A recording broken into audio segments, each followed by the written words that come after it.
Underway with our meeting. Welcome everybody. We're going to open with karakia this morning. He karakia tātou, whakataka te hau ki te uru, whakataka te hau ki te tonga, kia mai kina ki uta, kia mai taratara ki tai ihi aki ana te atakura, he tio, he huka, he hauhu, a ti hei mauri ora.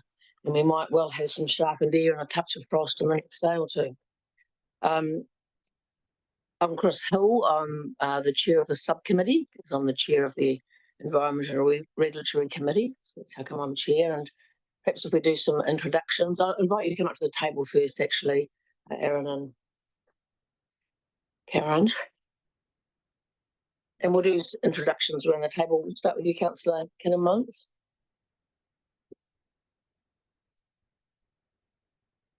Councillor Kinnamuns. Can you hear me? Oh, yeah. Could you introduce yourself, please? Oh. Hello, I'm Mike Kinnamuns, Ward Councillor for Metairie Waimea. Councillor Kip Mailing, Richmond Ward, and I do know Karen and Aaron, and I've discussed that with the chair because I've known them for many years. Thank you.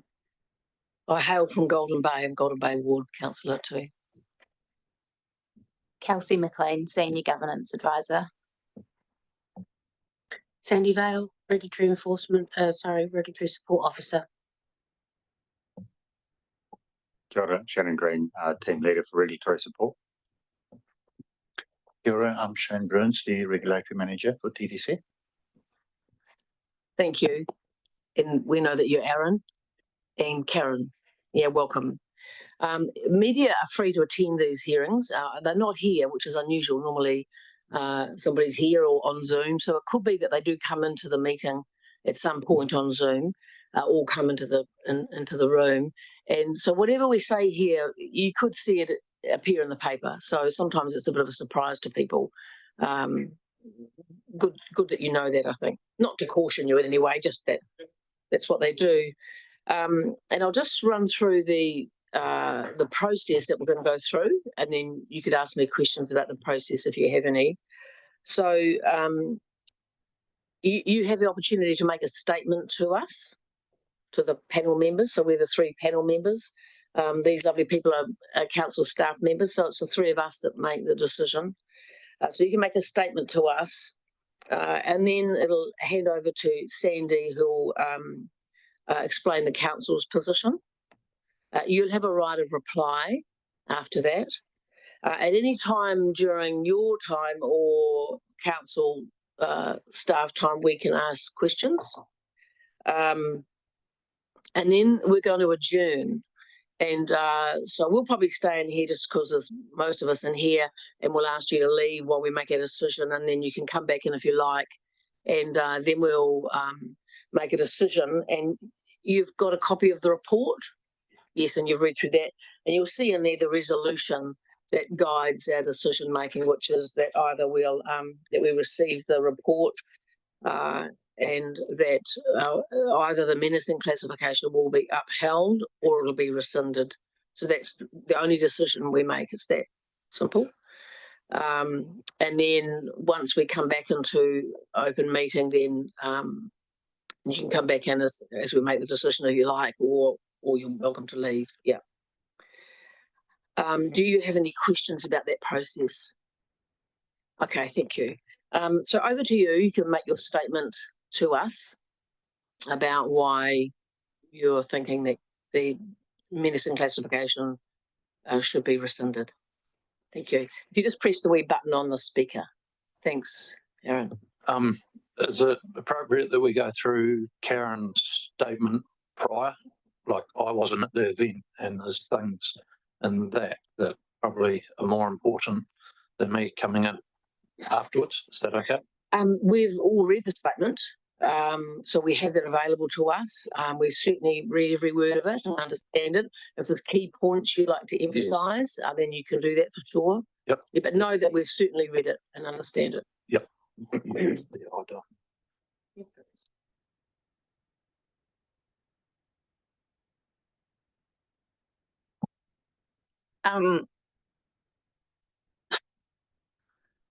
I guess the hardest thing like I've walked basically the same track off and on for the 5 years. She's always been harnessed. She's always been leashed.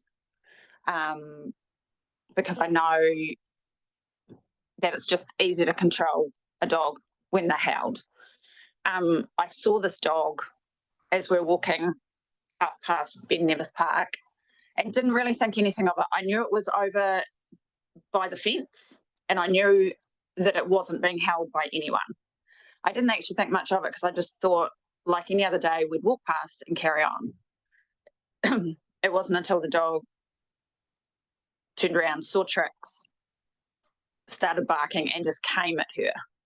And I honestly thought that it would assess the situation and figure out that Trix was a lot bigger than him, I think it was him, but it didn't. So I feel that I did absolutely everything I could, leashed, harnessed, microchipped, registered, everything. And if her dog had been controlled, we wouldn't be in this hearing at all. Yeah.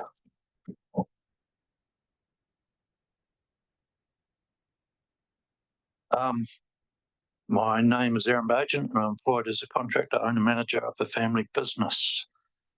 It's fair to say this sort of situation isn't my go-to. I'm more of out in the field fella, but I'll happily give it a go. My experience with dogs has been over a 37-year period. That time has been with hunting dogs, farm dogs, and now family dogs. I predominantly ran bitches, so I'm a seasoned campaigner in the regards of dog fights. Just to give you an idea, I had a hunt round, and that's half of the dogs that I've had in my time with dogs. So I feel I do have a reasonable know on dogs and dogs, how they work, what happens, what triggers, what doesn't, and how to deal with the dog fights. And to be fair, in that whole time, I've always said to Karen, do not get involved in dog fights. Generally, they sort themselves out. You only end up getting injured. And every time she's ignored that advice and been boots and all. So eventually, I did have to teach her how to do it in the best way to stop the dog and hopefully keep her safe, which is always a 50-50 thing with dogs. It's get yourself involved in a dog fight. You've got to expect some results sometime that are going to be negative. I consider myself to be a fair and reasonable person and have the same ideology regarding dogs, but fairly hard if the dog is to fall outside my expectation, if I felt they were a liability due to a simple dog etiquette, unwise decision making on their part, or I just didn't trust them. The results were final for the dog. For example, if the roles were reversed in this attack and Trixie had been the one to take off an attack with that type of dog etiquette, ignoring commands, even without the killing, we would have not needed a hearing to discuss Trixie's classification, and my family are well aware of what would have been the result. Regards to the attack by Miko, I feel there's two parts to this. A, there was an attack by an uncontrolled dog, and then there was the defence by Trixie as a result of the attack. I've just noted some points here in regarding Miko. Unregistered, at the end of the day, that didn't change the aspect of the result. She's unregistered, but it made no difference to the end result, but it may highlight some of the owners' decision making. It was uncontrolled in public place. Whether it slipped out from under its foot or whatever, it's It doesn't quite match up with Karen's statement, but at the end of the day, it was off, and it doesn't matter if it was off by an inch or a mile, it was still uncontrolled. Aggressive, the dog was aggressive and with clear signs of small dog syndrome, e.g. didn't think about its plan, whatever it had in mind, it just wasn't there. And I'm pretty sure that dog just didn't wake up that day and decide I'm going to attack the first dog that comes into my view. I would say it's more of a history thing, and small dog syndrome covers that very well. Unable to be recalled, clearly another issue. Avoided capture by the owner. Failure on Miko's part to reassess this situation when there was plenty of time and opportunity to pull out of the attack while running over to Trixie's position. At the end of the day, that dog ran to Trixie. Trixie was controlled, sitting, held, as much as Karen could physically ever do. Dog etiquette. The dog's poor judgment to announce itself while running from its position was clear warning signs for Trixie, and quite frankly, stupid on the dog's behalf. It's obviously had no dog sense or just dog sense. It covers it, really. Doing that was just asking for trouble. And if it hadn't learned dog etiquette by that stage, it probably was never going to learn it. So that's how it's been brought up. Those actions haven't been corrected for whatever way or reason, and the result is the result. And in doing that, clearly it was not going to get kisses from Trixie when it turned finally up at her position. And when it did get there, it certainly didn't think about the total mismatch of a 2-3 kilo dog attacking a 40 kilo dog. There's not a lot of common sense involved in that in itself. There is a clear and obvious pattern with the dog's behaviour which resulted in its own demise, and unfortunately we are now paying for another dog owner's poor decision making and their dog's absolute stupidity and arrogance.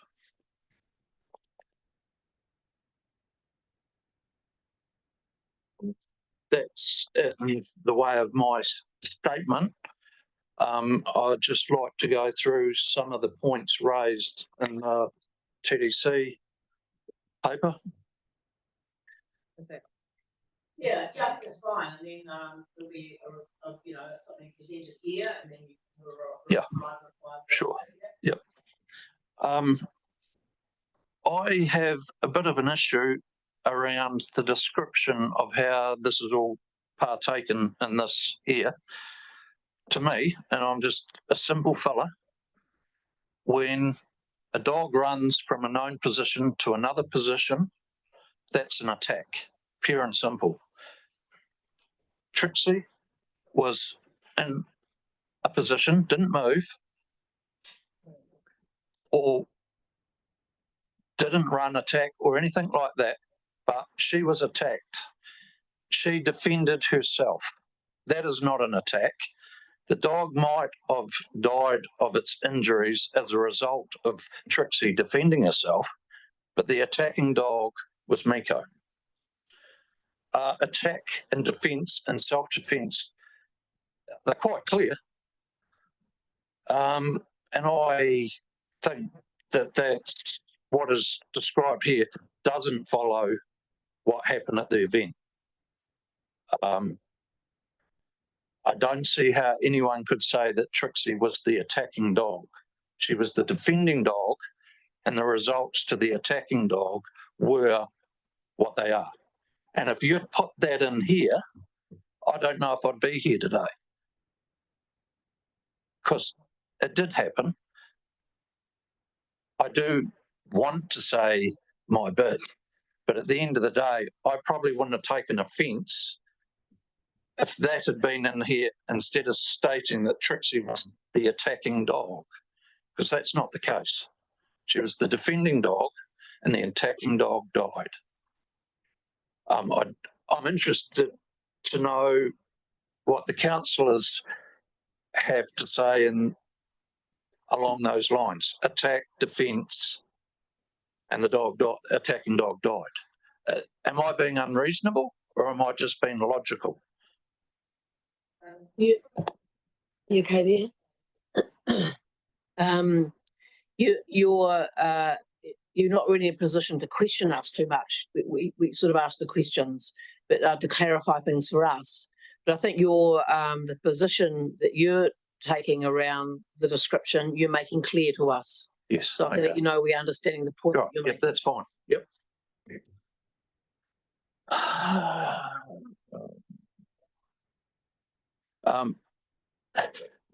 And several times in the report, the dog is being classed as the victim. Sorry. Miko has been classed as the victim. I tend to disagree with that. I say we're the victim. We did nothing wrong and we're doing everything right until the point of the attack.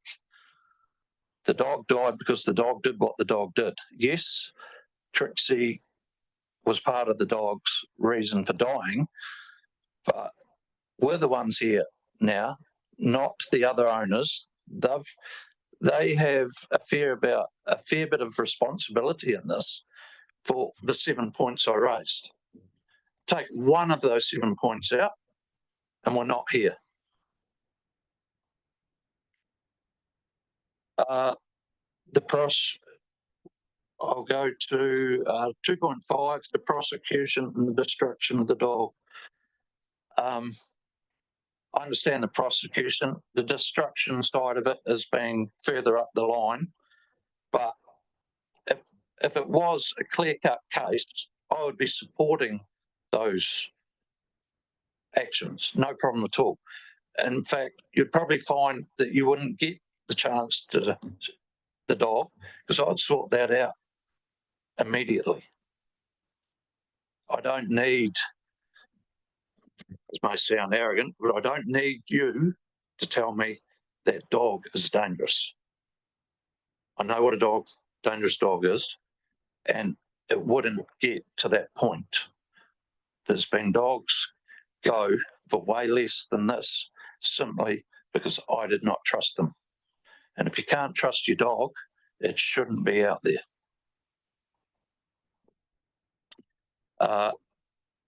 And now, it hasn't been stated, but reading through this, there's obviously possible financial penalties. I don't know what they are. I am interested to know, given that we're here because of the actions of the other dog, what actions, are they liable for any of this? Oh, sorry, I can't ask questions, but I think I don't know now, and I can't say it's unfair because I don't know what has been done of it, but this is all caused by them. We were just the action at the end of a series of unfortunate events that we had no control over. And I'm only guessing here again that the reason this has got to this is the council are going to say that Karen did not control that dog. I've got to say the reality of that, of an oncoming dog attacking for someone to try and control their dog, it's very difficult. In that situation, I may have been able to stop that, but I wouldn't say I could have. At the end of the day, it would have been difficult. And I'm guessing also the council are going to say that Trixie should not have reacted. That's a fair comment. I must have been a poor dog owner, because of all the dogs I've had, there's never been one that would have sat there, done nothing, and allowed itself to be attacked.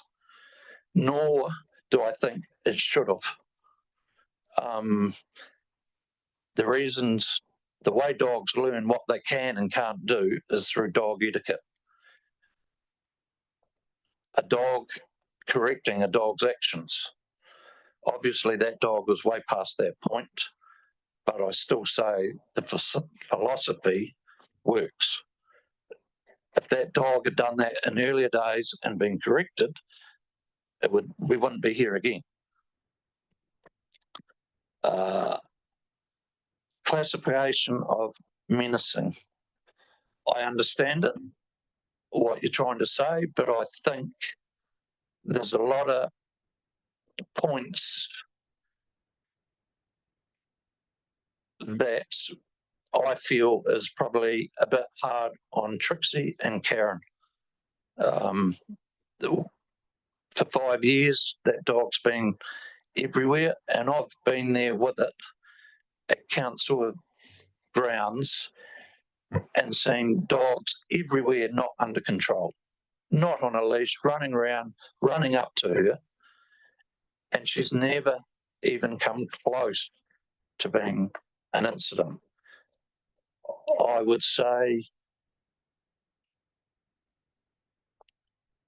initially when we started doing this, and there was a couple of incidents when dogs did rush in that weren't on a leash, weren't controlled, and Karen said, should I be taking the dog to these events, like it's kids sport, anything like that? And I said, look, at the end of the day, Trixie's not going to be the one that starts the fight. That's not the type of dog she is, and I am highly confident in that, and that's still the case. It's going to be the uncontrolled coming and doing something dumb. And I said, just carry on. You can't stop the world in case some dumb event happens. I didn't expect the dumb event to be such a small dog. Generally in a dog fight, there's going to be a scuffle. Karen probably would have sorted it out, and that would be the end of it. The downside was Miko was a ball of fluff. That's unfortunate. But we can't change that. We've also discussed the fact that should we even be taking the dog out if she's required to have a muzzle? And we decided no, because at the end of the day, there's still all the other dogs out there that aren't controlled, that the same situation could happen again. And I just feel that's unfair. We're having to work everything for the negative because of uncontrolled dogs everywhere you go. And the amount I see when I've been at these events is unbelievable. I don't know how, with all your rules, that actually happens. Can I just butt in there? When he says that we're not going to take the dog out, because especially for me, because I'm the main walker of Trix, is that if something else happened and it wasn't our fault again, it's going to be our dog that gets taken and destroyed. It's not going to be theirs, even if it was their fault because of uncontrolled or whatever. It's going to be our dog that gets taken because she's already in the system. Yeah, and once it becomes menacing, well, there's no second chance, is there?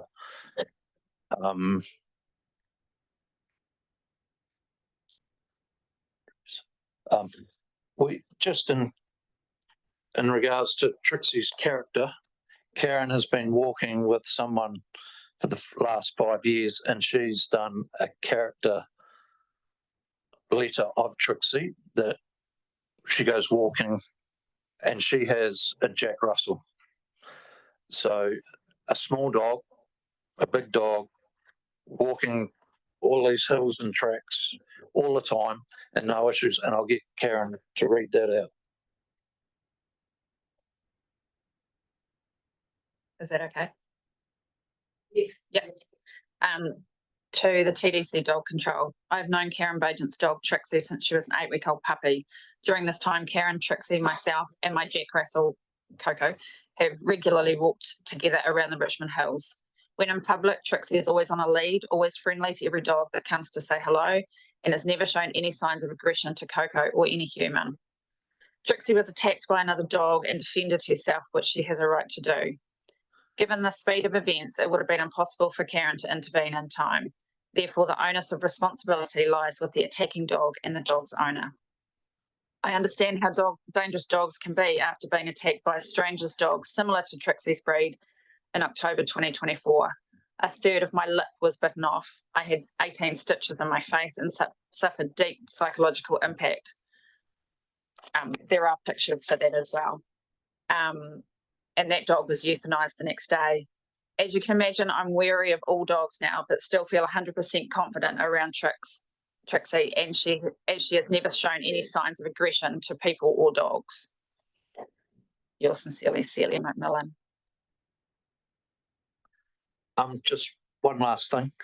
In the event that there was a dog attack and it's viewed that Trixie should not have reacted, I just wonder, I understand the logic of the rule, but in the practicality of it, if it had not been a 2 kilo small dog and had been a similar dog to Trixie, I think it's a bit unlogical to expect a dog to lie down, accept a hiding from a dog that's coming, being attacked, to the point of who knows where that ends up. But in reality, I've never seen a dog that does it. There may be one out there, but in general, I find it, what's the word? I find it unusual to expect a dog to sit there, to be injured, potentially killed, and not expect to fight back or do something. And that's a minor part. The other part that worries me in that situation is I know darn well Karen would be in their boots and all trying to protect an attacking dog while her dog sits there and takes a hiding. Is that realistic? It's realistic of Karen being there trying to stop an attacking dog. Is it logical that she do that? Hell no. Not at all. I would do that, but I would hate Karen to try and do that, but I know she would, and that's wrong. If a dog and a dog are allowed to sort their shit out, generally that's the end of it. And if it was a realistic fight between similar dogs, I know Karen would stop one, whether it be the other dog or Trixie, given the chance. But even then, that's going to take 5-8 seconds for it to stop one of the dogs. How many people could even do that? I say very little. Very little. That's all I have to say. Thank you. Thank you, Aaron. You've made your points very clearly and we understand them. Questions, Councillor Mayling. Well, I've just got some questions of Karen actually, because she was there. So Karen, what type of lead was your dog on at the time? She's got a body harness. Yeah. A full body harness and the retractable leash. So it's a harness for, so I've seen different types of leads. So I've seen halters, which are around the head. But I have seen these chest harnesses. I have got photos if you want to. Yeah. I have got a photo. So it was a chest harness. Correct. And the next question was she at heel? Yes. At the time? Yes. Right. Sorry. Councillor Killamont, have you got any questions? Through you, Madam Chair, I've got 2 or 3. Trixie, was she on heat? No. Is she desexed? Not yet. And my last question, is she a purebred mastiff or is she a mix? Mixed. Thank you. Thank you. And a couple from me. I've got to say from the outset, incredibly unfortunate, distressing incident. Yeah. And, your points are well made, and we understand them, of course, that a dog has come at her. And I'll ask some questions of staff around, given that the other dog is dead, consequences for that owner are limited, I guess, in terms of the Dog Control Act, but I'll check that out later during that time.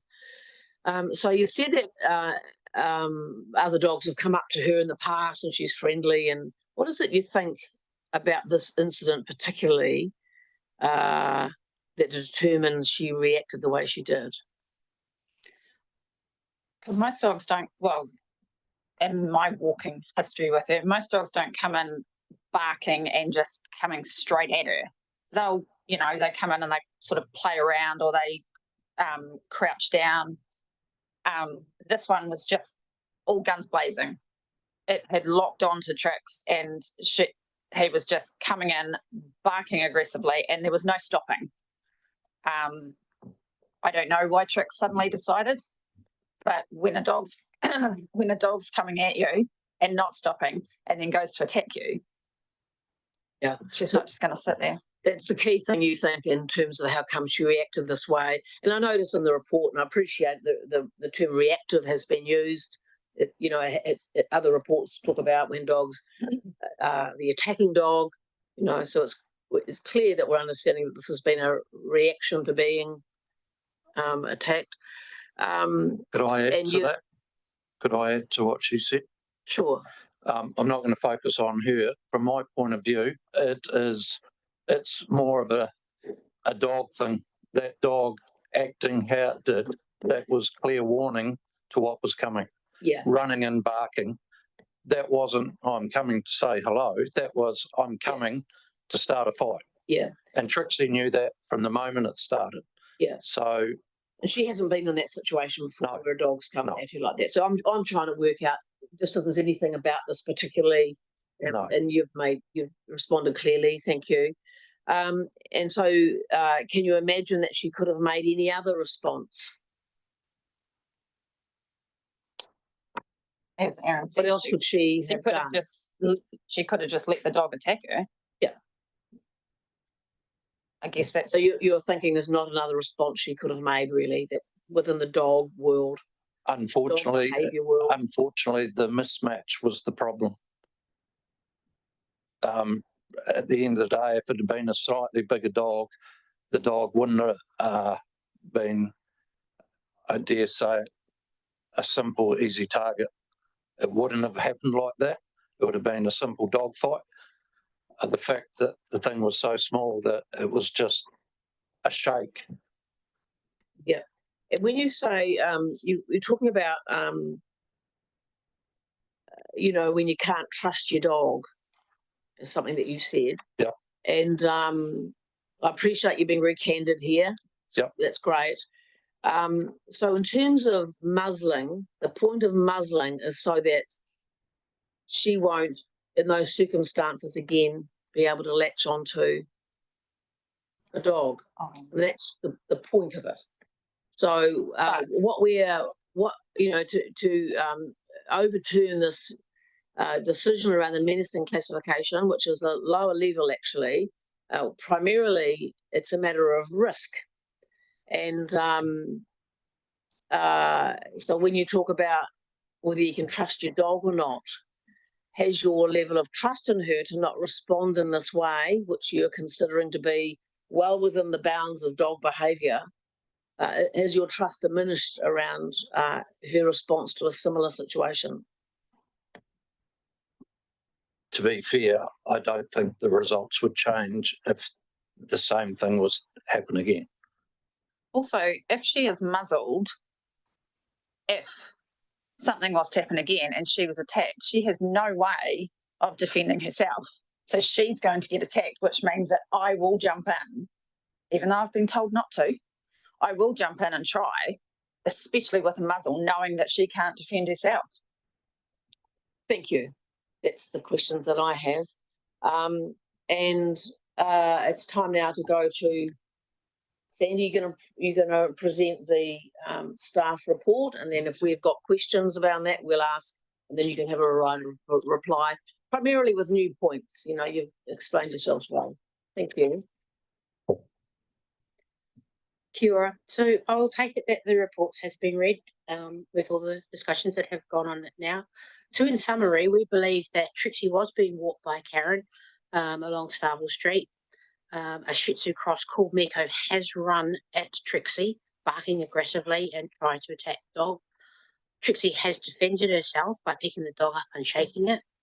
And then Miko has passed away on site due to the injuries caused. Whilst we understand that Trixie was defending herself and recognise that the owners have had Trixie on a lead and under control, we believe muzzling Trixie when in public will ensure there will be no further reactive circumstances or instances, and therefore the classification of menacing should stand.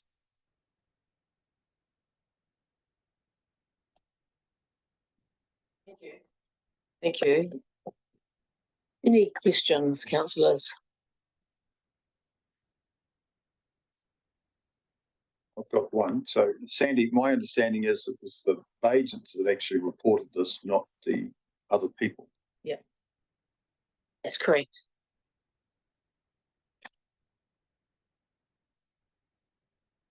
The owner of this dog, had we checked their history? Did they have other dogs registered, or is this the only dog they had and it was unregistered?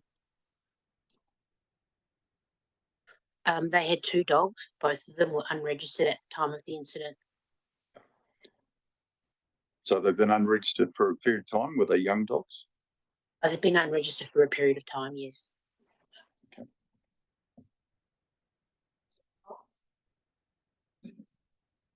No questions.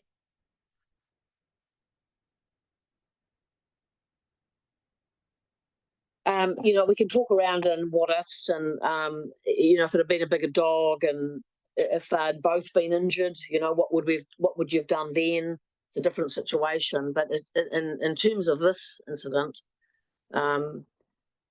really what's at the heart of this is the menacing classification. And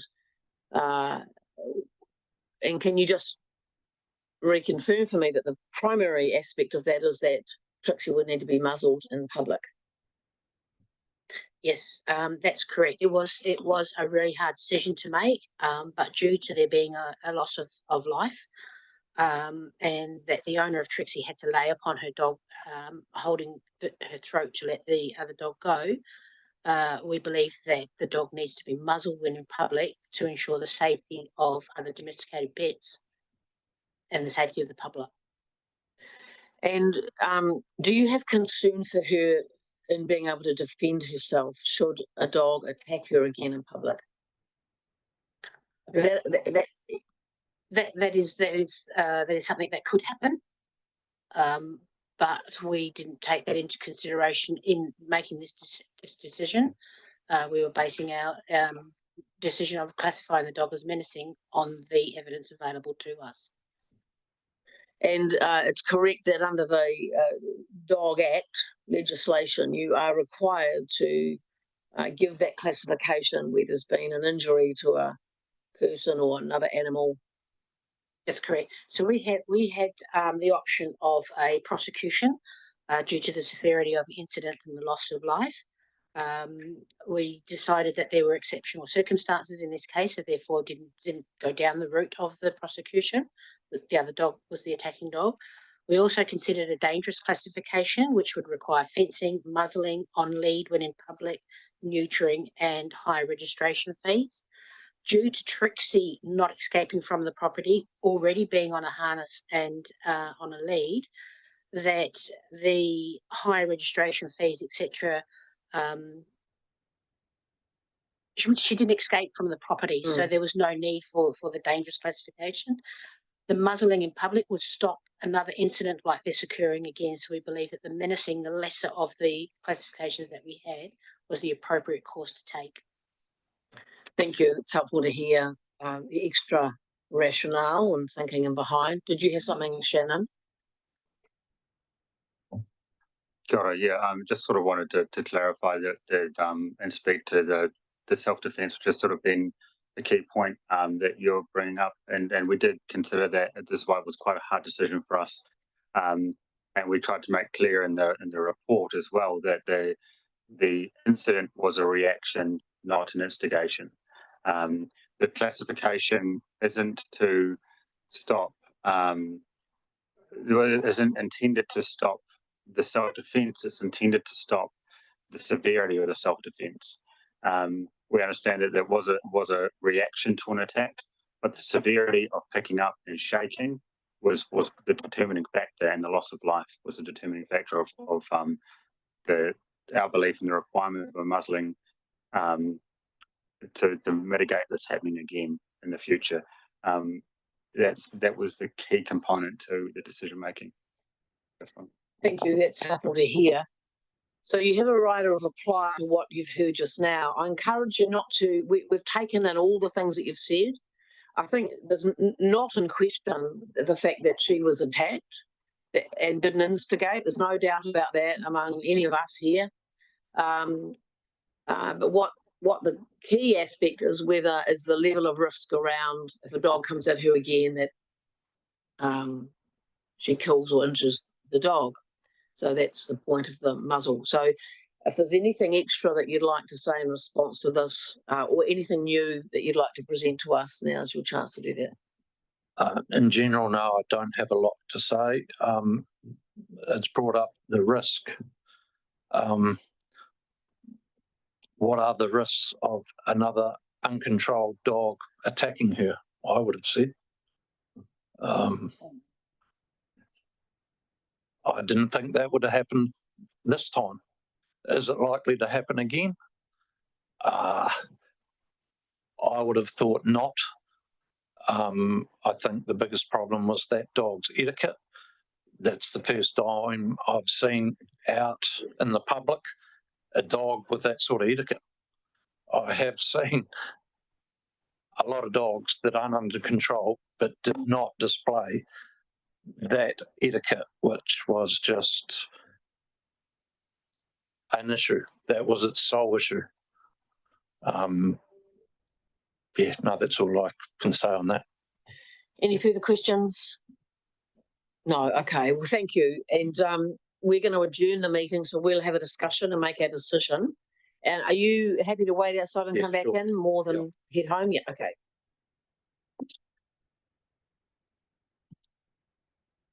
A lot of dog tags.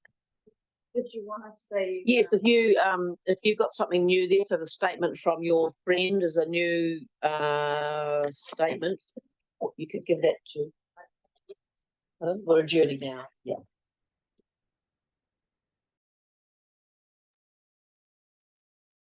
So the meeting's back underway formally. We've had a very difficult discussion. It's a very difficult situation. And none of us, including staff, have taken this lightly at all.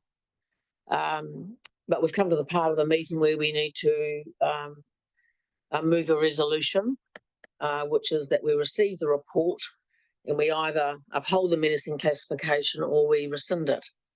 So that involves one of us moving some part of that. So, Councillor Kinnemont? No, I move that we uphold the resolution. You're moving that resolution. And have you got anything to say to why you would be doing that? What are your reasons? God,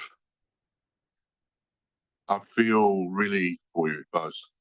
Haven't had dogs myself. I've learned to carry a water bottle with me. Water in the mouth and around here soon gives them a bit of a fright and releases the jaw. I know you get that's just my version of it. I'm told by the staff that this is the lowest possible end that they can do.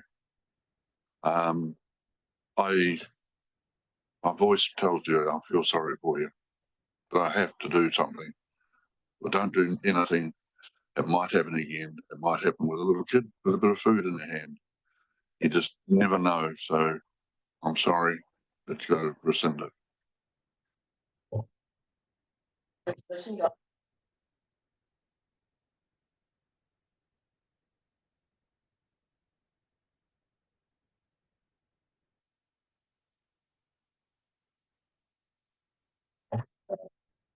I agree with you, Aaron.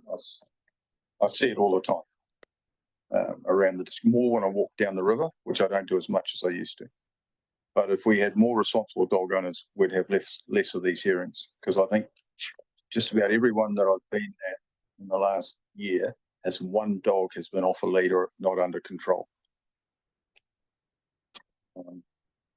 But the consequences were the other dog died. And that's unfortunate. Thank you, Councillor Clements. Sorry, I used rescinding there.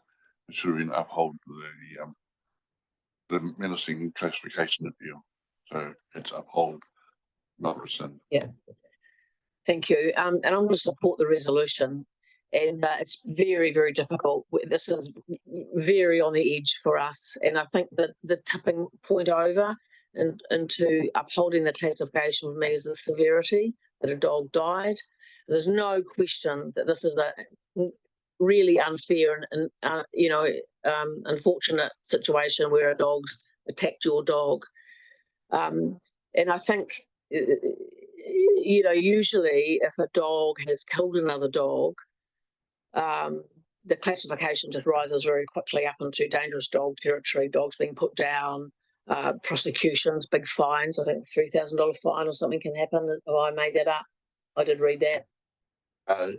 Through prosecution can be 3,000 to Yeah. 200 through an infringement fine. Yes. So in terms of what council could do, this is the lowest thing that we could do in having your dog be muzzled in public, or the lower than that is to do nothing. And because of the severity of the loss of life, I've got to commend you, Karen, for doing what you could do at the time. What a dreadful, distressing incident to be involved in, and that you immediately contacted councillors, really to your credit. So this feels like a lose, actually. Yeah. So with that, I'll put the resolution that's been moved by Mike and seconded by Kit. All those in favour, please say aye. Aye. Against, the resolution is carried. So the menacing dog classification will be upheld. And that leaves us to finish here formally. Have you got anything to conclude? I appreciate you coming in and fulsomely giving your statements. I'll close with a karakia. Kua mutu o mātou mahi mō tēnei wā, manaki tia mātou o mātou, o mātou whānau katoa ai o ki te aorangi, e tau mai ana. I don't know who put grasshoppers up there because none of those words say grasshoppers, but we're acknowledging ourselves, our friends and our families, and that we hope that peace reigns on us all in the world, actually. Thank you very much.